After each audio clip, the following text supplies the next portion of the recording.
जय गुरु जी। शुक्राना गुरु जी। सारी संगत को जय गुरु जी। संगत जी, आप सबको मेरी तरफ से होली की हार्दिक शुभकामनाएं।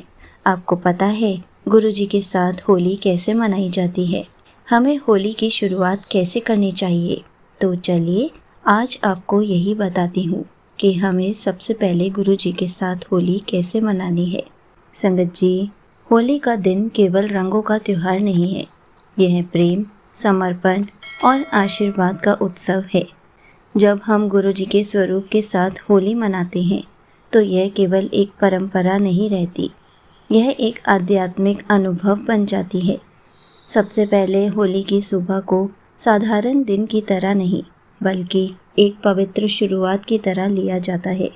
स्नान करके साफ और हल्के रंग के वस्त्र पहनकर घर के मंदिर या उस स्थान को अच्छे से साफ किया जाता है जहाँ गुरु जी का स्वरूप विराजमान है।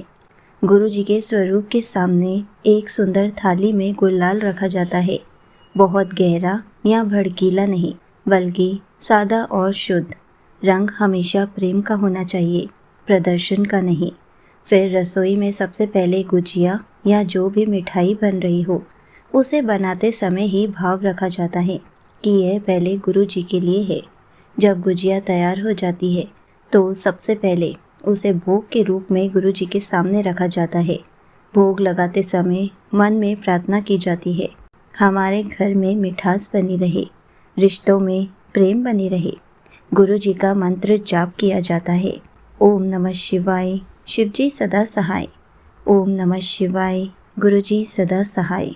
उस क्षण होली बाहर नहीं भीतर शुरू होती है। इसके बाद सबसे महत्वपूर्ण बात, रंग लगाने की शुरुआत। थोड़ा सा गुलाल उठाकर पहले गुरु जी के चरणों में अर्पित किया जाता है, बहुत धीरे, बहुत आदर से। फिर वही गुलाल अपने माथे पर लगाया जाता है। यह संकेत है कि हम जो भी रंग दुनिया को देंगे वह पहले आशीर्वाद बनकर हमारे भीतर उतरे। इसके बाद अपने परिवार के सदस्यों को रंग लगाकर अगर आप बाहर खेलने जाना चाहते हैं तो जा सकते हैं।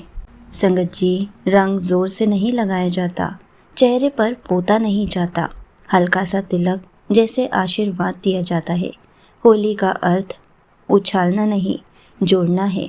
जब बाहर जाकर अन्य लोगों को रंग लगाया जाता है तो मन में यह भाव रखा जाता है कि यह केवल गुलाल नहीं बल्कि पॉजिटिविटी है। जिसको भी यह रंग लगे उसके जीवन से दुख, रोग और नेगेटिविटी दूर हो जाए। क्यों? क्योंकि वो गुरु जी से ब्लेस किया हुआ गुलाल है। यदि घर में कोई बीमार हो तो उसी क्षण उनकी दवाइयाँ भी उस दिन कुछ क्षण के लिए गुरु जी के स्वरूप के सामने रखी जाती हैं। प्रार्थना की जाती है कि जैसे रंग जीवन में खुशियाँ भरते हैं वैसे ही स्वास्थ्य भी पूर्ण हो जाए।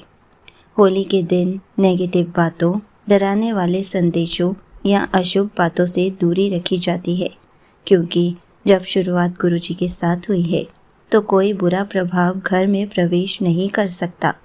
दोपहर को प्रसाद के रूप में वही गुजिया सबको बांटी जाती है। पहले गुरु जी का शुक्राना किया जाता है। संगत जी, ऐसे गुरु जी हमारे घर को सुरक्षित रखते हैं, प्रेम से भरा हुआ रखते हैं।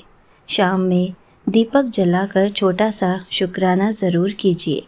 हो सके तो गुरु जी के सामने बैठकर अपना शुक्राना सत्संग शेयर कीजिए। गुरु जी के स्वरूप के सामने दीपक जलाकर ये भी कह दीजिए, अगर अनजाने में कोई गलती हुई हो तो क्षमा कर देना। हमारे घर में प्रेम का रंग कभी फीका ना पड़े। इसी प्रकार होली केवल एक त्योहार नहीं रहती, यह एक आध्यात्मिक साधना बन जाती है। जब पहला रंग गुरु जी के चरणों में लगता है तो जीवन के हर रंग में संतुलन आ जाता है। जब पहला भोग गुरु जी को लगता है तो घर में मिठास बनी रहती है। जब शुरुआत गुरु जी के साथ होती है तो हर उत्सव सुरक्षित और मंगलमय हो जाता है।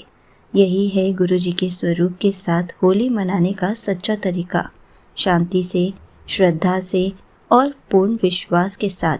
संगत जी, आप सब भी गुरु जी के साथ ऐसे ही होली बनाना ना भूलें।